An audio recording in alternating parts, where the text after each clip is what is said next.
And so Jesus came to be born in a very important village called Bethlehem, the same village where King David had been born hundreds of years earlier. And sometime after Jesus was born, a group of foreign fortune tellers called Magi showed up in the capital city, the holy city Jerusalem, asking, "Where is the newborn King of the Jews? From our homes back east, we saw a star appear in the night sky announcing his birth, and so we have come to worship him." Now, Herod, the king of the occupied Jewish territory called Judea, that is, the actual king of the Jews at that time, heard about this group of foreign fortune tellers and what they believed the star was telling them, and it disturbed him. In fact, everyone in Jerusalem was set on edge by the Magi because King Herod had no newborn son. So, what king could these Magi possibly think the night sky was telling them about? And if there was some new king out there, how long before Herod or his Roman overlords did something drastic to remove such a threat to their own power? You have to understand that at this point in time, Judea's political situation was volatile. Many people considered Herod to be an illegitimate puppet king whose strings were held and pulled by the Romans. The Romans were an occupying foreign force that most Jews wanted to see overthrown.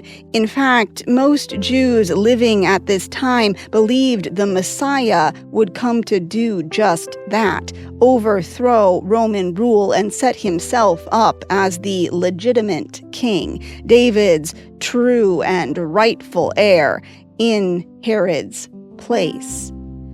Both Herod and the Roman authorities, moreover, were well aware of how disliked and unwanted they were. Plus, Herod was paranoid. In modern clinical terms, he may have been suffering from an actual diagnosable psychological disorder, which may have contributed to a series of mysterious and convenient deaths that seemed to plague his family and inner circles during the latter half of his life. In any case, put all of this together and you end up with the perfect atmosphere for anger, hatred, suspicion, paranoia, and outright violence. The tiniest spark could ignite such an atmosphere. Back then, too, people took fortune-telling and the idea that a nation's fate could be literally written in the stars quite seriously. So, a group of Magi searching the Jewish capital for some unknown new king of the Jews was exactly the sort of spark that could ignite Jerusalem and perhaps all Jewish territory into an actual war. And every clearly thinking person knew Judea had no realistic chance of actually winning a war against Rome. That's the whole reason they put up with Roman rule at all. So no wonder the Magi made everyone a bit uneasy. When Herod heard what the Magi said about a star leading them to a newborn king, all he could think was that maybe, possibly, the old stories were true, and maybe, possibly, the legendary Messiah had been born somewhere. So Herod called the chief priests of the temple in Jerusalem and all the teachers of the law, that is, the Hebrew scriptures, together and asked where the Messiah was supposed to be born. Well, in Bethlehem, they said, because one of the prophets once wrote that the ruler who will shepherd my people Israel will come out of Bethlehem.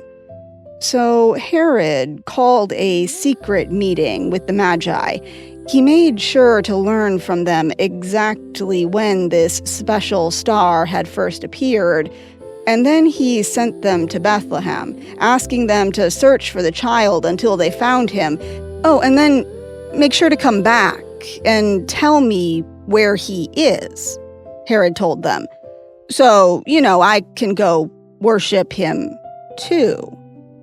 So the Magi went on their way to Bethlehem, which wasn't very far from Jerusalem anyway. And on the road, they looked up, and to their relief and great joy, they saw the star again. It seemed to be moving, like it was leading them, until it stopped directly over a house in the village.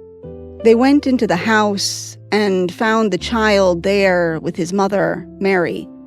And they bowed down to the child and worshipped him and presented him with expensive gifts, gold and 2 valuable spices called frankincense and myrrh, both used in the making of perfumes and in the special oils used to anoint kings at their coronations, and also in the embalming of bodies for burial. But the Magi had been warned in a dream, perhaps that very night, perhaps even earlier, that Herod was not to be trusted. So, after meeting Jesus and his mother, they left Bethlehem quietly, returning to their own country by another route.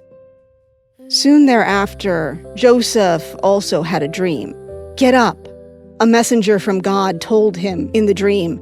"Hurry with the child and his mother down to Egypt and stay there until I tell you to come back home, because Herod is coming to search for the child and kill him." So in the middle of the night, Joseph got up and hurried off with Mary and Jesus to Egypt, where they would stay until the death of Herod, years later. Which brings to mind what another prophet once wrote, "Out of Egypt I called my son."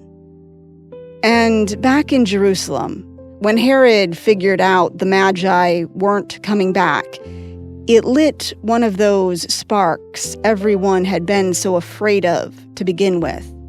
Herod was furious and ordered his soldiers to kill all the boys in and around Bethlehem who were 2 years old or less, because the Magi had told him the star appeared about 2 years earlier. And this horrible atrocity brings to mind yet another thing written by a prophet named Jeremiah. "A voice is heard in Ramah, weeping and great mourning. Rachel, the ancestral mother of those living around Bethlehem, weeping from beyond the grave for her children, and refusing to be comforted, because they are no more."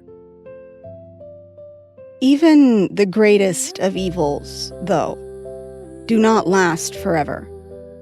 Herod did eventually die, hated by almost everyone, including his own family. And when Herod died, God's faithful messenger did return as promised to Joseph in Egypt, to let him know it was safe to return home. On the way home, though, Joseph learned that Herod's son Archelaus was reigning over Judea now, and that situation hardly seemed safer. So the family traveled further north, past Bethlehem and out of Judea to another Jewish region called Galilee. And there they settled down in a town called Nazareth. Which brings to mind something else a prophet once said, that he will be called a Nazarene.